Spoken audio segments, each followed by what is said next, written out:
James is having baked potatoes with some feta inside and a little bit of stuff on the outside. And he's having a green juice today. And with purple. Yep, I'm going to talk about Guest House, Kung Fu Yoga, his Dark Material, the 3rd season, The Most Dangerous Game, Halo Season 1. So what's in this smoothie? There's some cabbage. And the green juice? Yeah. Yeah. And a little bit of dandelion? Well, there's a lot of dandelion. Okay. And there's some kale. Oh man, and I'm getting ready. Red cabbage. Oh man, my face and a little bit of ginger, which isn't going to help matters. Oh, ginger's like a bomb. Yeah. Hopefully it's just a small amount. It is. You might see it coming out of my nose and ears. Folks, so get ready. Whoa, that's just a little taste. I get it. Yeah, that's hard. Okay. It's hard. But I had it there and I thought, well, the angels wanted me to do something creative today and I'm exhausted physically. I managed to get James's lawn mowed and some weeding done and stuff, but some laundry, vacuuming, whatever. I'm still beaten up. I think we're both beaten up from the big walks we had this last week.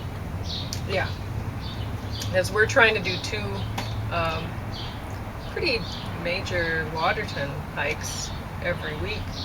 Because I wanted to do 1 and then James thought we could do 2. And then weren't you thinking we might be able to do 3? No, just 2. So we're trying the 2. We'll see how it goes. Oh. And yeah, I mean, if you want to come out and meet us there and have a hike, that'd be fine with us. I'm trying to learn native plant names, and I've learned a lot. So if you're wanting to learn that too, I can help you out with that. And if you want to learn some poetry techniques, some ways to make your poetry a little bit smoother, even if you don't enjoy poetry, well, it will help you communicate better. And it'll help you... So you're talking about learning some rhetoric and stuff like that? Yeah. And I can teach you quite a few things. Mm-hmm. And it can help you not be fooled by other people so well, because it's easy to get when... it's like when I'm singing a song, and James will say something like, it sounds so smooth, and then when you look at the lyrics, it's not as smooth, and you got to work it out a bit. And I know you've had that feeling, because I have, when you hear a song and you're like, oh, that's the best song ever, and then you look at the lyrics and you're so disappointed, right? Like sometimes it's just the rhymes are not really rhymes, they're pretty slack. So, I mean, you might have some assonance or something like that. But, instead of a rhyme. Yeah, but that's very anyway, common. Country and Western music. So you get disappointed when you look at the lyrics and whatever. Jackson Browne has gotten increasingly lax about that. He used to be fairly careful about his rhymes. And he was talking about, you can do this. And I'm going, yeah, you can do it. And I can be unimpressed. Mm-hmm. And sometimes it works out better if you just use assonance. Well, if you want to set up a pattern where it's assonance instead of rhyme, then I'm going to be impressed. But if don't it just go sticks, around don't do both at the same time. It's too much like Lou Reed. Lou Reed used to be. Now he's somewhere else in the afterworld. So, top of the stack definitely went to Guest House. It was so funny. I didn't expect to even care for it, but wow. They got some kids in it too? No, not really. I mean, he's just at the end. Okay, I didn't. So, it's kind of... Anyway, yeah, this movie, what can I say about it? I don't want to give stuff away. There's a song at the end, like you watch the credits, and the first song in the credits, the lyrics are kind of funny, and you're like, yeah, yeah. The second song that they play in the credits, like I'm busy writing poetry or just too lazy to get up, whatever. And so I'm listening to this stuff, and I'm like, oh my god, that was an actual song. Um, it makes it funnier that it's at the end of the credits because you're reminded of something that happened in the movie. Anyway, I'm not going to give it away. I'm not going to give anything away. It's worth watching. And it's not for people who are really, there's a lot of cuss words and there's a lot of nudity. I don't think anybody actually showed their penis, but there's replicas and really funny adult kind of comedy. So stuff my dad would have not enjoyed. Elvis is the TV, yeah. My dad wouldn't have done that really, but he would have been sorely tempted. Anyway, very funny. Now, I have talked about this one before. Kung Fu Yoga. If you've watched my video reviews before, you know that I like Jackie Chan. It's awesome.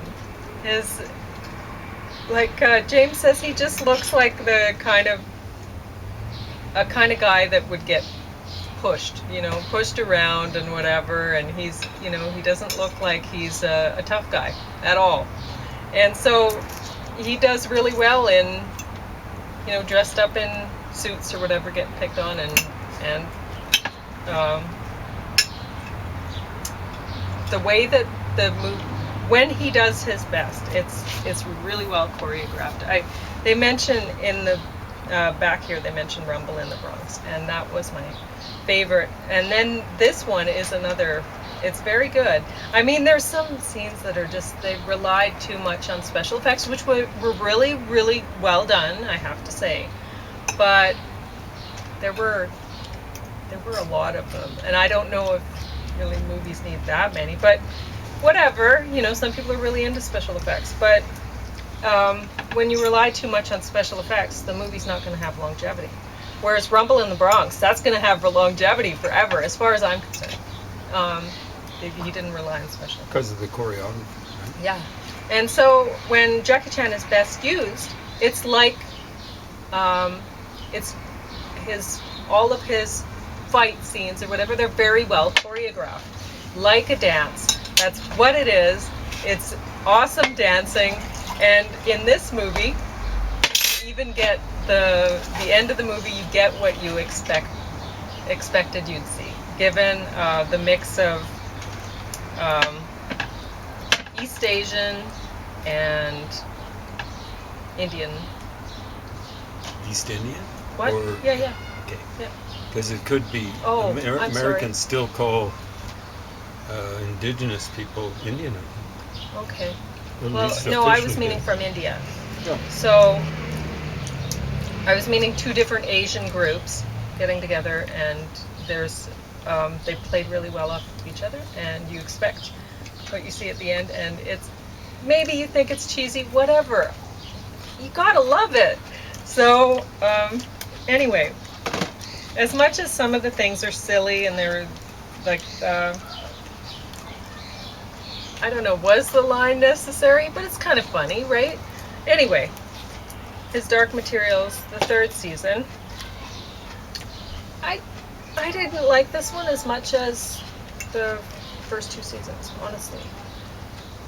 But it's still worth watching. It's certainly better than the Golden Compass movie with what's her name? Nicole Kidman and stuff. So this series was better than the movie. The Most Dangerous Game. This one is my least favorite of Manhunt Man kind of movies.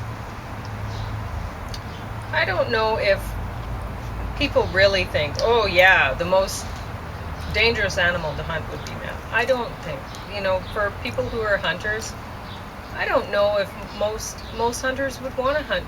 I think there's this stereotype about hunters, like, well, maybe big game hunters. Maybe they're just stereotyping big game hunters, but I mean, yeah, I guess that's a bit different. There's there's a lot of hunters up in the north here, and they're not like big game hunting kind of people. A lot of them are not. They hunt for food, and they'll use the skins and stuff like that, but they're not like they're not even really aggressive people. There's just a lot of people who hunt for food up north. It's just what they do. I mean, if you're going to live up north, it's great that I live in the city and I have access to all sorts of fresh vegetables and stuff all the time. But honestly, if you're going to live up north, good luck being vegan. Vegan, right? So a lot of people hunt up north. It's just the way it is. And anyway, I got off topic. Getting back to the movie. No, you were talking. It is topic. Like you're talking about the title, "The Most Dangerous Game." Is it appropriate? Okay. But honestly, humans are pretty wimpy. Yeah. So, like, this guy's wanting to hunt some humans. Whatever. That's really lame. Some humans would be tough to hunt, I suppose, if like this one guy is ex-military, sort of whatever. But what he did in the military was he was like a sharpshooter, right? Like, so if he doesn't have a gun, well, really, does he have a benefit? You know what I mean? So anyway, there were silly things about this movie that, like, I don't know why they had the woman guess the thing about the dog, and then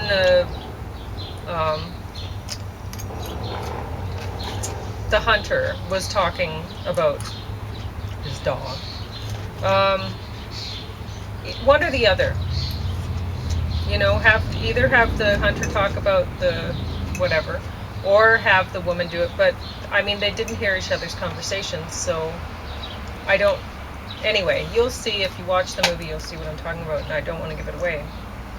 And anyway, there's some silly things in this movie, and the end of the movie, at the beginning of the movie, they're talking about a Kodiak bear. I expected to see one somewhere in this movie, or at least a bear, and it didn't happen. And I think at the end they could have gotten eaten by a bear, and that would have been awesome. But anyway, movie fell short. Now this is unbelievably bad. Halo Season 1, this is based on a video game, and it's not that it's based on a video game that is bad. I have reviewed Resident Evil movies. I like those. They were based on a video game, and really well done. And honestly, if somebody who actually knows what they're doing redoes the Tomb Raider stuff and cast somebody appropriate they could do a really good job with that. Or Mist and Ribbon, somebody could do a great job with that. If you have video games that actually have some good story to them and whatever, you can work with that. But I don't know what the story was. I'm not a video game player. My ex used to play video games and I'd watch, but he didn't play this, so I don't really know anything about the game. And I don't care to. This TV series was bad, and it was long. 5-disc set. Oh my gosh, so bad. 455 minutes. It was terrible. I got a lot of poetry written. But yeah, just bad. How's your baked potatoes? Did I overcook them? No, they're great. Oh, good. See, I forgot I was cooking because I'm so tired. I was forgetting things, right?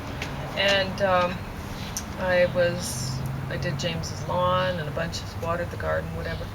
And then I'm like, oh, I'm cooking. Yeah. So James is going to talk about some books now. It looks like he's brought out, oh, baseball? Talking about baseball? And, oh, awesome. It's good. It's a good fit. I think.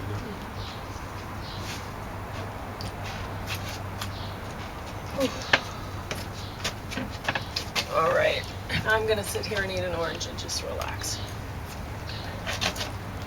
I feel like finishing up this potato. Very good. Oh. It's kind of stuffed with Well, I made lots. onions and peppers. Well, I did my best. We didn't really have a lot.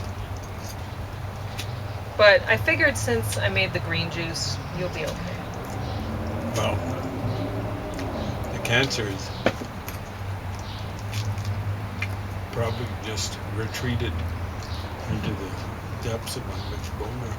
Yeah. Trying to escape from that stuff. Anyway, listening today on BBC.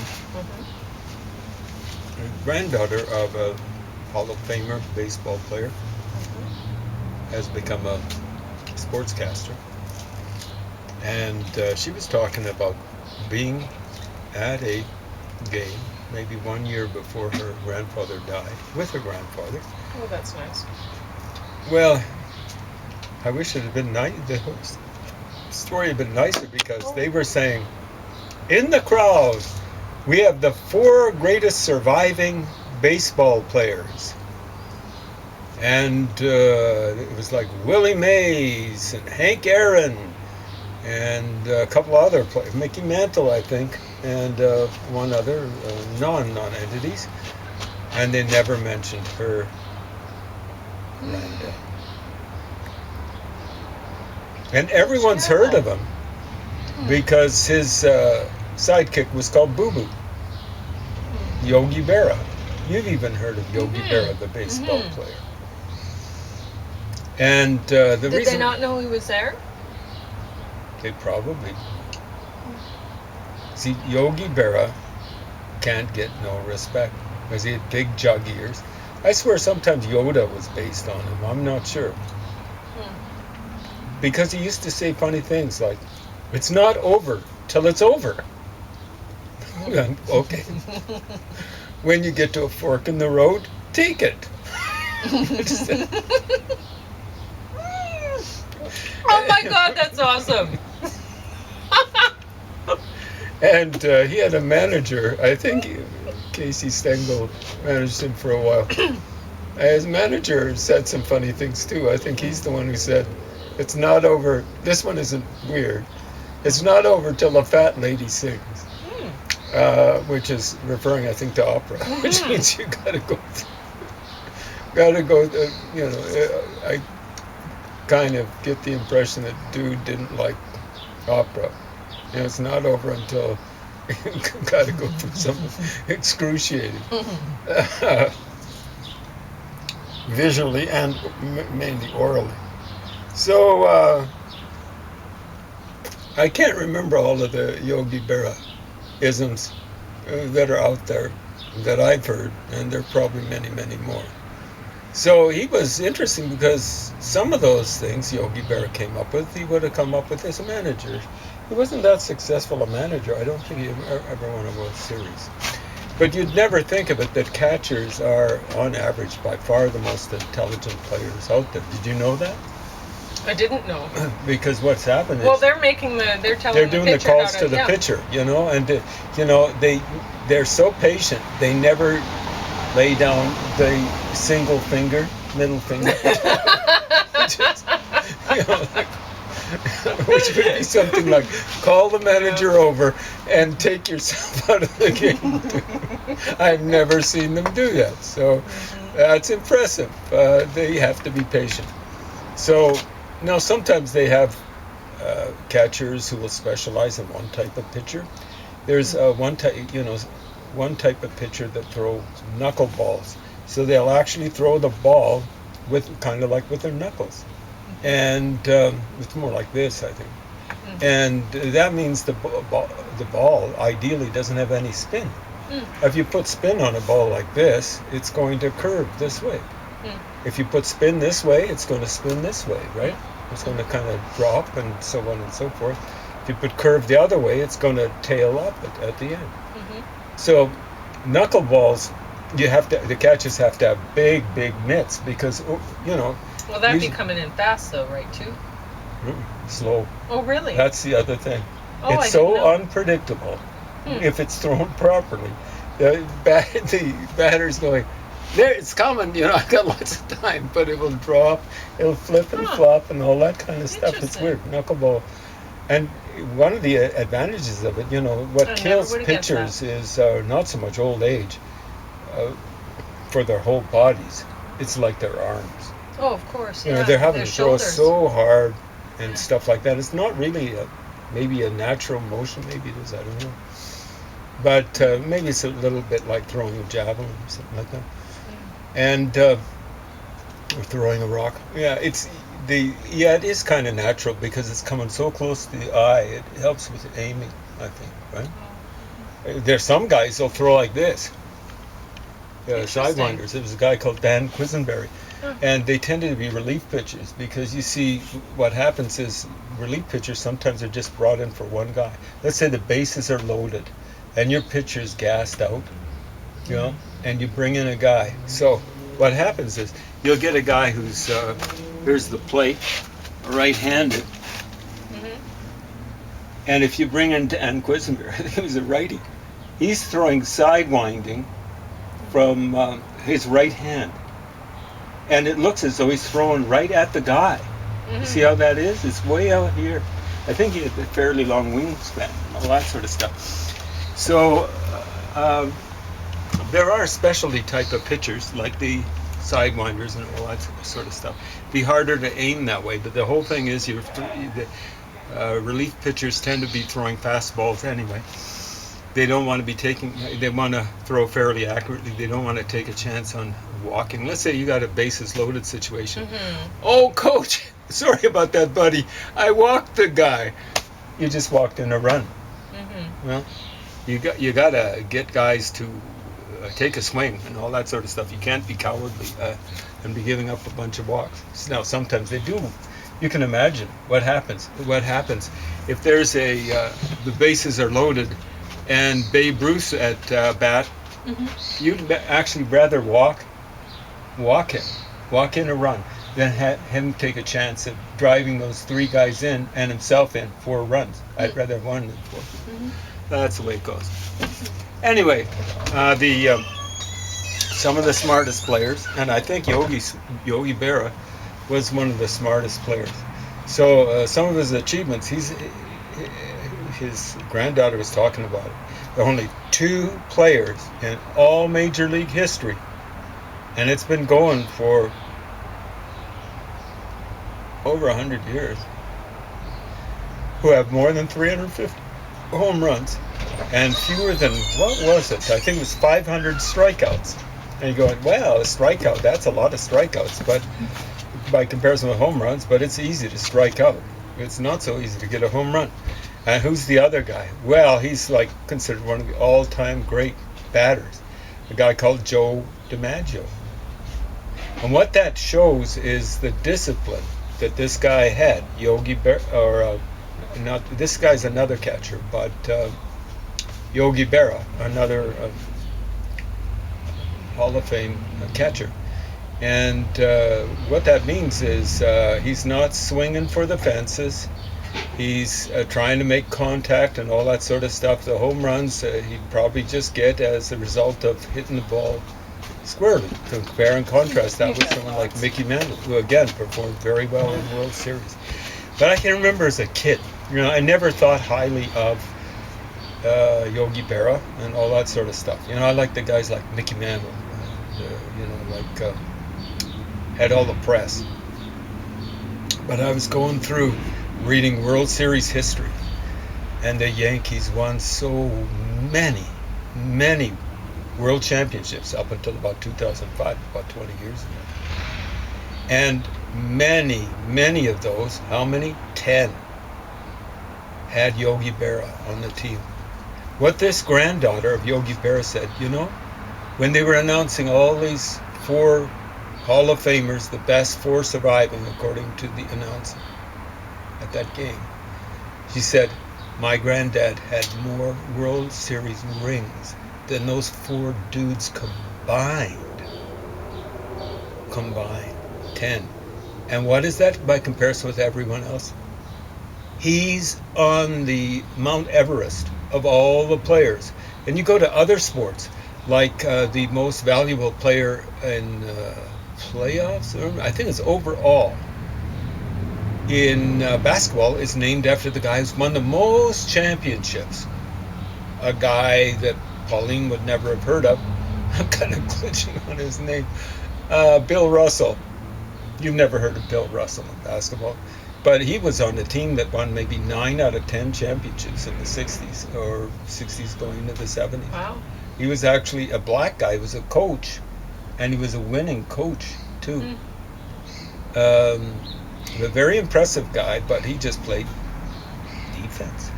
And what would happen, he'd be playing against, you probably heard about Wilt Chamberlain, right? Mm-hmm. Big 7'1" guy who was, I think, a long-distance jumper, championship type, a long-distance jumper. Absolutely agile in his early career. And the thing is, Bill Russell was on a stacked team. The guy who's won the second most championships in NBA history is a guy called Sam Jones. You've never heard of him. He won 10 on the same team as Bill Russell. So was Sam Jones just some putz who was getting there on Bill Russell's coattails? There were other folks who were playing on the Boston Celtics back in the day. It was more of a team thing. See, Bill Russell didn't have to worry, because he's up playing against Wilt Chamberlain. And all he's got to do is kind of stay in Bill Chamberlain's jock or something like that the whole game. And you look, Bill Russell was awesome at rebounds. He got 25 rebounds. And you look, Wilt Chamberlain got 25 rebounds. And Wilt Chamberlain scored like 30 points, and Bill Russell scored 5. I know who I'd pick every frickin' time. I wouldn't pick Bill Russell. I'm sorry. Wilt Chamberlain wasn't on a stacked team the way Bill Russell was. You cannot go with who won the most championships. Who's won the most NHL championships? NHLers, their analysts, are sensible about that. They have to be. It's a guy called Henri Richard. You ever heard of Henri Richard? No, you've heard of Rocket Richard. I'm talking about his little brother called Henri Richard. Maurice Richard was the Rocket. You might have. They called him the Pocket Rocket because he was a small little guy. Well, I don't know. One time he won the scoring championship. One time. I don't know if Rocket Richard won too many scoring championships, but that's goals and assists. But he was a top goal scorer up until Gordie Howe came along, which is pretty soon after him. But his record for 50 goals in 50 games wasn't surpassed until well after he retired. He retired somewhere around 1960, and it was broken 20 years later by Wayne Gretzky. How much time? 5? 30 seconds. Oh, there we go. Anyway, get hold of this book. Don't buy it, but it is good. I've reviewed much of it before. This is a catcher, and there is a So that's good one analysis that's worth getting from the public library. You're saying. Yeah, good analysis of the way he coached his first championship as a coach. Okay?